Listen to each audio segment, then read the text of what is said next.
আজি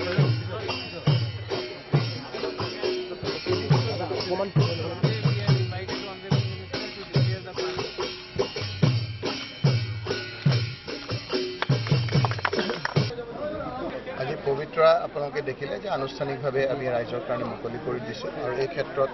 আমি স্থানীয় ৰাইজৰো যথেষ্ট সঁহাৰি পাইছোঁ আৰু পৰ্যটকসকলেও দেখিছে যে ইয়ালৈ আহিছে। যোৱাকালি আমি কাজিৰঙা ৰাইজৰ কাৰণে মুকলি কৰিছোঁ, তাতো দেখিছোঁ দেশী বিদেশী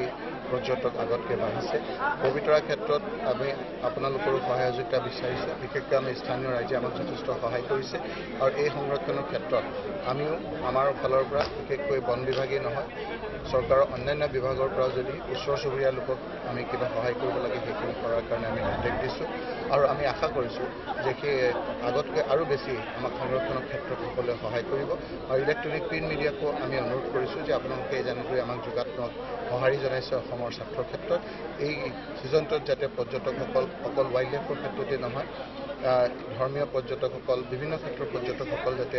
আৰু আহে ইয়ালৈ সেই বাতাবৰণ সৃষ্টি কৰাৰ ক্ষেত্ৰত আপোনালোকৰো এটা ভূমিকা অতিকৈ প্ৰয়োজন।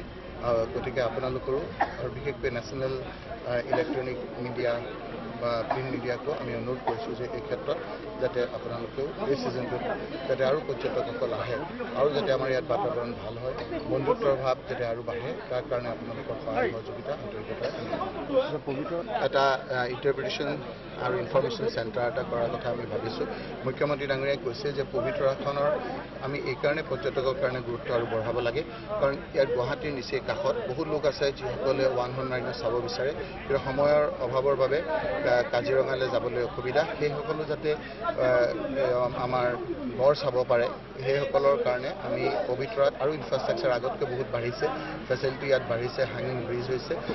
আৰু ইণ্টাৰপ্ৰিটেশ্যন চেণ্টাৰ এটাৰ কথা আমি ইয়াত ভাবিছোঁ আৰু জীপ চাফাৰীৰ ক্ষেত্ৰতে হওক বা অন্যান্য ক্ষেত্ৰতে হওক যিখিনি আমাক কৰিবলগীয়া আছে আমি কনভাৰ্জেঞ্চ কৰি কেৱল বন বিভাগেই নহয় পঞ্চায়তৰ গ্ৰাম্য উন্নয়ন চিভিল এডমিনিষ্ট্ৰেশ্যন আছে সেইসকলৰ লগত লগ খাই আমি কৰাৰ কাৰণে সিদ্ধান্ত লৈছোঁ। আজিৰ তাৰিখত মই আপোনালোকক বি পজিটিভ আমি দেখিছে কাজিৰঙা ক্ষেত্ৰত ইলেক্ট্ৰনিক আই আমি ব্যৱহাৰ কৰিবৰ কাৰণে ইতিমধ্যে আৰম্ভ কৰিছোঁ, প্ৰচেছ আৰম্ভ হৈছে আৰু তাত ফেন্সিং চ'লাৰ ফেন্সিং দিয়াও আৰম্ভ কৰিছোঁ আৰু যদি আমি কিবা কৰিবলগীয়া আছে আমি মেন পাৱাৰ বঢ়োৱাৰ কাৰণে কৈছোঁ। আজিৰ তাৰিখত আপোনালোকৰ সকলোৰে আমি সহায় সহযোগিতা কৰিম।